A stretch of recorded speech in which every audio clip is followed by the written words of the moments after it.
오는 29일 수요일은 우리 민족의 대명절인 설날입니다. 설날에는 부모님과 어른들에게 세배를 드리죠.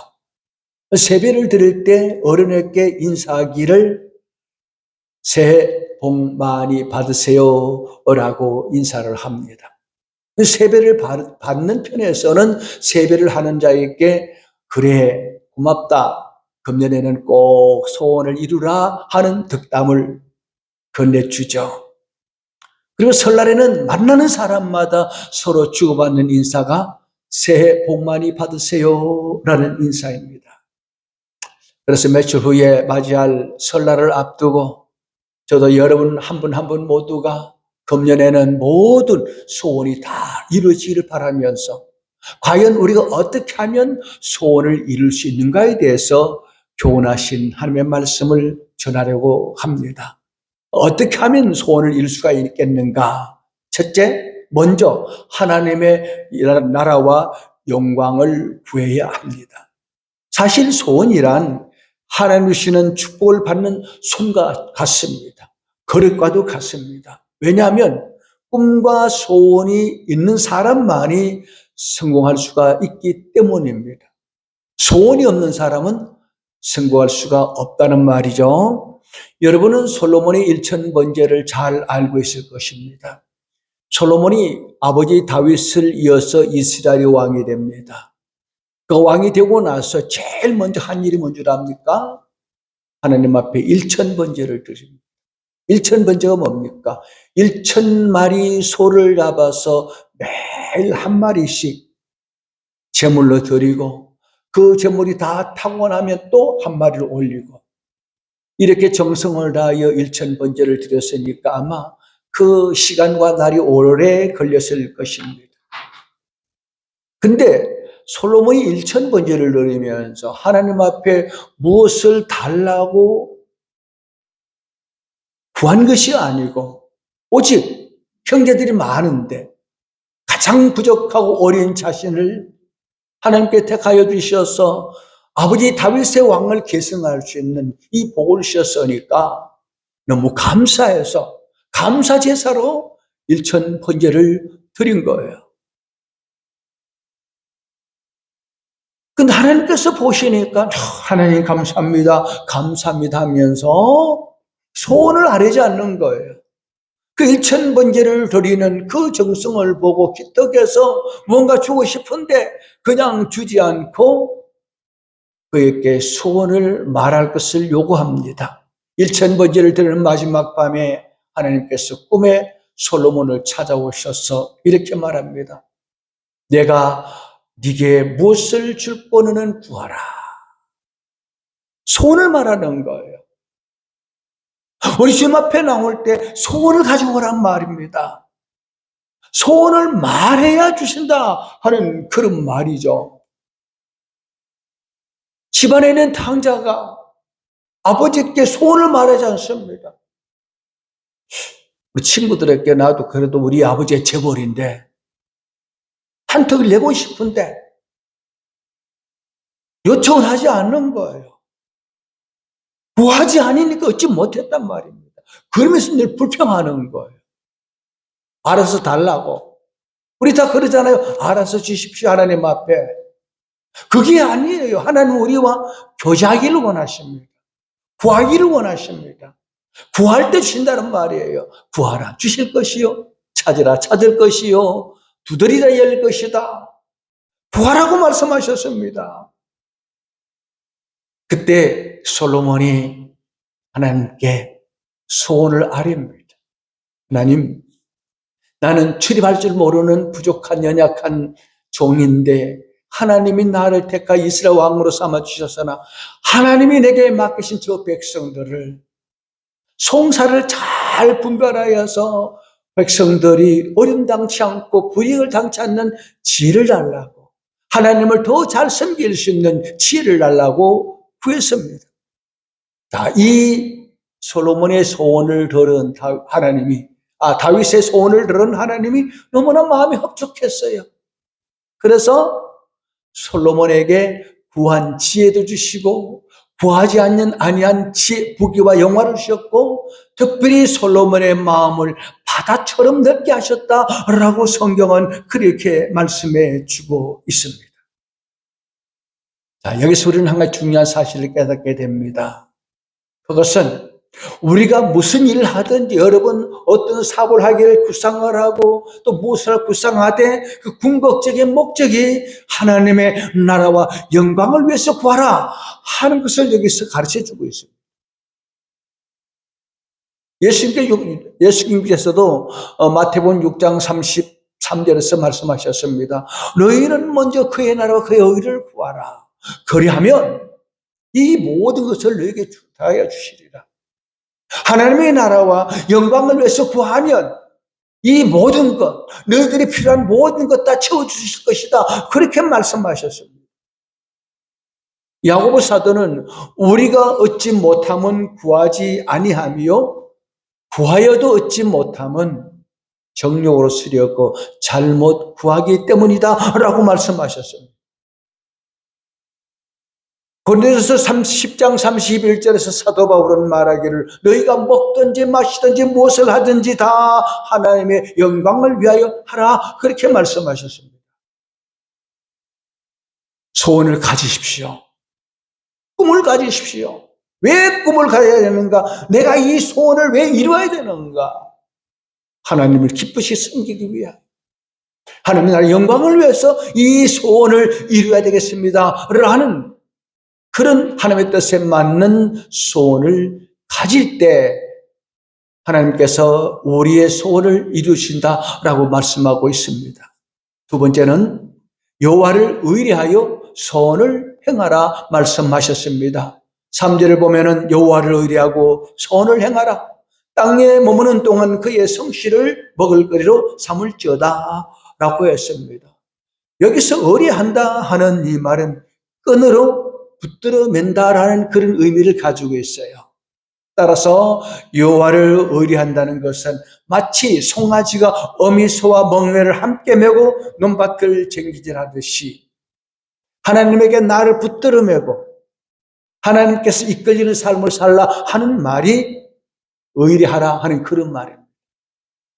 여러분 구약성경 룻기서를 보면은 그 나오미의 가정이 베들레헴의 기근이 들어서 모압으로 피신을 갔죠. 거기서 두 아들이 모압 처녀와 결혼을 합니다. 이 나오미의 가정이 베들레헴을 떠난 것은 교회가 어렵다고 자기만 편하게 살렸고 교회를 떠나간 것과 똑같아요. 그래서 하나님께서 그 가정에 징계를 내립니다. 먼저 남편이 세상을 떠납니다. 두 아들도 세상을 떠나게 됩니다. 시어머니 나오미와 두 며느리가 세 미망인들만 남아 있습니다. 그때 소문이 들려오기를 베들레헴에 다시 양식이 풍족했다는 소문이 들려옵니다. 나오미에게는 복음입니다. 그래서 다시 예루살렘으로 돌아가기로 결심을 하게 되죠. 그런데 나오미가 두 며느리에게 말합니다. 얘들아, 너희와 나와 함께 가면 무슨 소망이 있겠느냐? 너희는 여기 남아서 새 출발하라고, 새 사람 만나서 새 가정을 이루라고 그렇게 말합니다. 그때 둘째 며느리 룻이 말합니다. 어머니, 나는 절대로 어머니를 떠나지 않겠습니다. 어머니 하나님이 나의 하나님이고 어머니의 백성이 나의 백성이 될 것입니다. 아니다. 떠나가라. 그러나 내가 죽는 일 외에는 어머니를 떠나지 않겠습니다. 그러면서 룻이 나오미를 따라가는 것을 성경이 이렇게 기록하고 있습니다. 룻이 나오미를 붙쫓았더라. 이 붙쫓았다는 말이 자신을 이제 나오미에게 뒷걸음했다는 말이고, 영적으로 말하면 이제는 나는 예수 앞에 내 삶을 붙들어 매겠습니다. 주께서 나를 인도하신 대로 따라가겠습니다 라는 그런 의미예요. 이것을 가리켜서 오늘 본문에서는 여호와를 의뢰하라 그렇게 말씀하신 것입니다. 그리고 선을 행하라 그랬죠. 여러분, 하나님은 선하신 분이십니다. 우리를 선한 길로 인도하시고 우리에게 선한 삶을 살도록 요구하십니다. 그러므로 오늘 본문에서 다윗이 선을 행하라 하신 것은 하나님을 의뢰하면은, 하나님 앞에 내 삶을 붙들어 매게 되면은 결국 선을 행할 수밖에 없는 거죠. 여러분, 내 몸이 무엇을 하면은 온몸이 따라가잖아요. 우리 주님은 선하신 분이시기 때문에 우리 주님께서 선한 일을 하기 위해서 맘먹으면은 우리도 따라 선을 행하게 된다, 그런 말이에요. 그러니까 여호와를 의뢰하고 선을 행하라.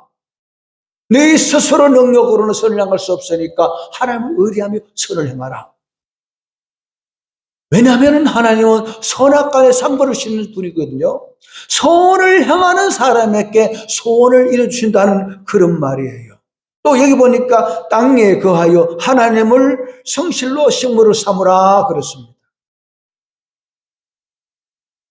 하나님의 성실로 식물을 삼으라 하는 이 말은 세상이 어떠하든지 어떤 환란이 밀려오든지 이 세상에 부조리가 만연할지라도 하나님의 선하심이 변함이 없기 때문에 우리도 주의 손에 붙들려서 변함없이 살아야 한다 하는 그런 말이죠. 또 식물로 삼으라 하는 이 말은 우리가 매일 아침 일용할 양식을 먹잖아요. 아마 여러분 오늘 아침에 다 식사를 하고 왔을 거예요. 점심도 먹어야 돼요. 저녁도 먹어야 돼요. 매일 식물을 먹어야 하는 것처럼 매일매일 선을 행하라 하는 그런 말. 매일같이 선을 행하라. 이 선을 행하는 것이 우리 그리스도인의 삶의 스타일이 되라 하는 그런 의미의 말씀인 것입니다. 우리 1절에 보면은 세상에 참 부조리한 일들이 많이 있습니다. 악한 자들이 잘 되고 악한 자들이 지배를 하고 악한 자들이 의인을 억압하는 그런 부조리한 세상입니다. 그럴 때 우리는 참 낙심하게 되죠. 불평하게 되죠. 그래도 불평하지 말고 시기하지 말고 선을 행하라 하는 그런 말씀입니다. 왜냐하면 여러분, 하나님은 살아계십니다. 그러므로 우리 그리스도인들이 악한 세상에서 억울한 일을 당하면서도 선을 행하고 사는 그것이 우리가 하나님의 살아계신다는 것을 고백하는 신앙 고백이에요. 저 사람들은 하나님 믿는 사람이기 때문에 불평과 없이 선을 행하고 사는구나. 이것이 우리 하나님을 믿는다는 하나의 표란 말이에요.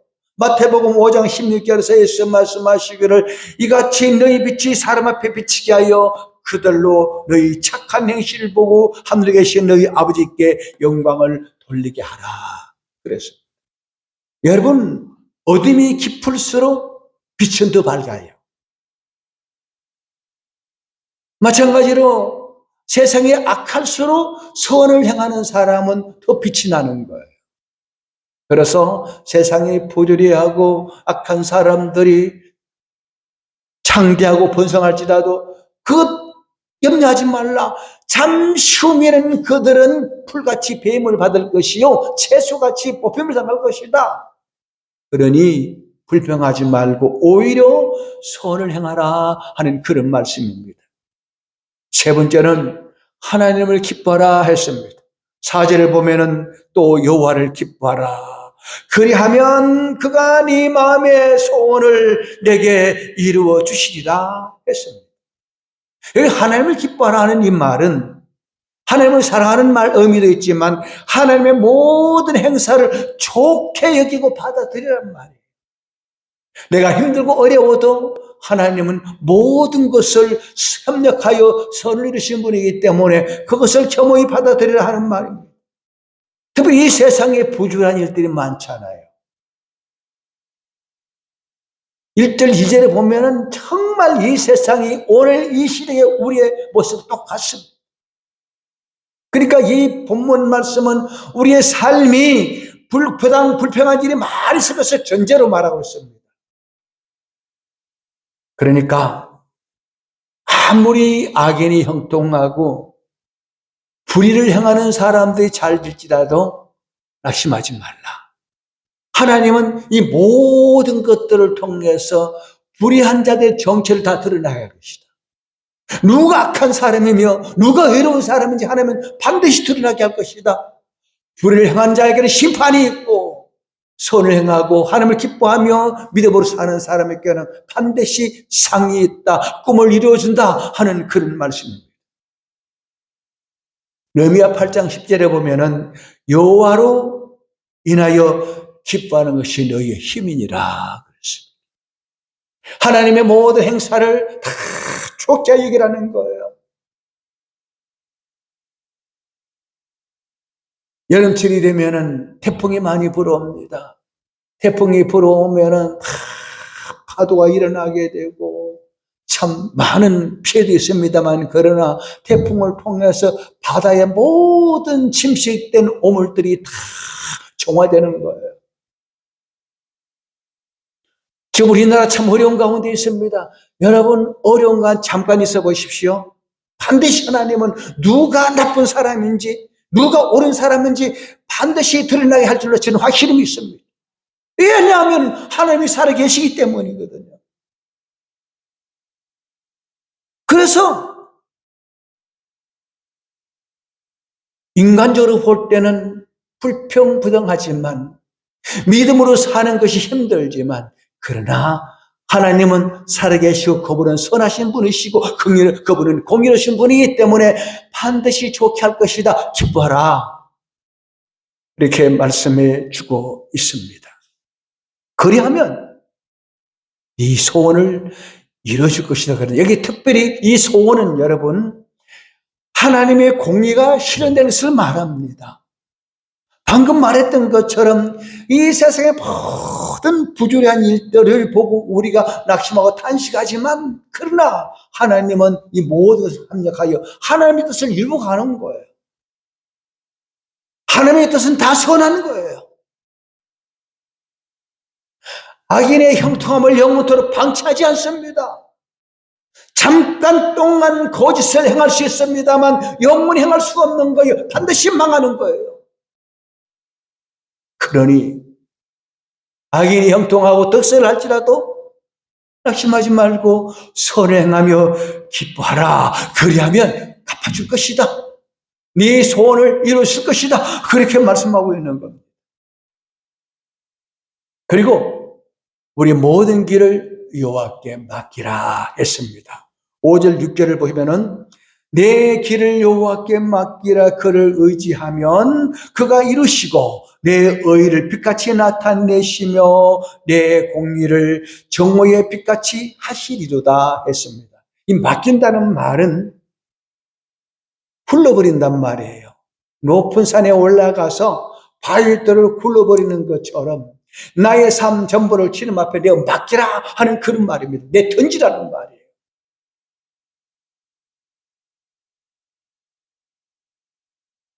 성도들이 살아가면서 삶이 공고해지고 앞이 보이지 아니할 그런 낙심될 때도 있다는 말입니다. 너무나 공고하고 너무나 암울할지라도 네 미래를, 내 길을 여호와께 맡기라. 그리하면 내가 인도해 줄 것이다. 네 소원을 이루어 줄 것이다. 그렇게 말씀하시는 거예요. 사실 세상이 너무 악하면 나는 열심히 믿음으로 사는데 힘들고 어렵고, 보통 세상의 모든 재벌들 대부분이 불신자들이에요. 다 하나님을 모른다는 사람이 권력이 잡고 있습니다. 그런데 믿음의 사람은 힘들고 어려운 거예요. 그래서 너무 낙심해서 믿음을 떠날 수도 있습니다. 시편 73편에 아스베라는 사람이 그랬어요. 아니, 못된 사람은 다 잘 되는 거예요. 병도 안 걸리고 자식들을 다 외국 놔두고 가고 잘 되는 거예요. 그런데 믿음으로 사는 사람은 너무 힘든 거예요. 억압을 당하고 핍박을 당하고 사회에서 왕따를 당하고 기댈 곳이 없을 때 얼마나 많은지 모릅니다. 그러나 염려하지 말라.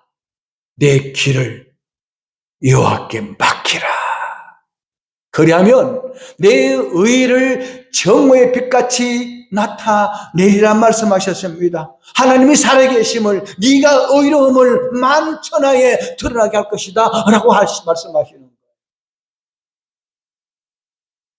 우리가 맡기는 삶을 살았던 대표적인 사람이 누굽니까? 모든 믿음의 선진이 다 그렇습니다. 특별히 하나님의 마음이 합한 자로 여김을 받았던 다윗의 삶이 가장 모델이 됩니다. 다윗은 사무엘 선지자가 찾아와서 기름을 부으면서 하나님이 너를 이스라엘 왕으로 세운다라고 말씀하셨어요. 그런데 그 기름 부음을 받은 이후부터 이스라엘 왕으로 소명받은 이후부터 다윗의 삶은 꼬입니다. 형통하지 않습니다. 나라가 위태로울 때에 블레셋 장수 골리앗이 군사를 이끌고 이스라엘을 점령하고자 할 때에 그 아무도 골리앗을 상대로 싸울 사람이 없을 때에 어린 소년 다윗이 나가서 골리앗을 무찌고 나를 구원했습니다. 큰 공을 세웠어요. 그래서 다윗과 사울 왕이 함께 말을 타고 군사들께 개선할 때에 여인들이 나와서 소고를 치면서 외치기를 사울이 죽인 것은 천천히요 다윗은 만만이라. 여인들이 다윗을 더 칭송합니다. 왜요? 다윗이 나를 구했기 때문에. 그 순간 사울의 마음이 마귀가 독한 시기심의 씨앗을 딱 심어버리는 거예요. 그때부터 사울 왕이 다윗을 주목했더라 그랬습니다. 다윗의 일거수일투족을 관찰합니다. 시기에서 죽이려고 합니다. 왕이 다윗을 죽이려고 하니까 나를 구원하고 사울을 구원해 지켜주었던 이 다윗을 죽이려 하니까 도망 다니는 신세를 당했습니다. 얼마나 힘들었겠습니까? 얼마나 어려웠겠습니까? 그런데도요, 사울 왕이 귀신이 들려가지고 막 고통당하면은 이 다윗은 또 가서 비파를 치면서 찬송을 불러줘서 사울 왕을 고쳐줍니다. 고쳐주고 나면 또 죽이려 하는 거예요. 세상에 이런 일이 어디 있습니까? 10여 년 동안 다윗은 도망자 신세를 당합니다. 얼마나 좌절감을 느꼈겠습니까? 그러나 다윗은 좌절하지 않습니다. 왜요? 하나님이 약속하셨거든요. 내가 너를 이스라엘 왕으로 세운다 말씀하셨단 말이에요. 그런데 어느 하늘날 이 사울을 죽일 수 있는 기회가 찾아왔습니다. 다윗이 사울 왕을 피하여 굴 속에 숨어 있는데 사울 왕이 그 굴 속에 들어온단 말이에요. 몇 자국만 더 들어오게 되면은 다윗이 잡히게 됩니다. 죽음을 면치 못하게 됩니다. 그때 하나님이 갑자기 사울을 잠들게 했더라 그랬습니다. 기회가 왔습니다. 원수를 갚을 기회가 왔는 거예요.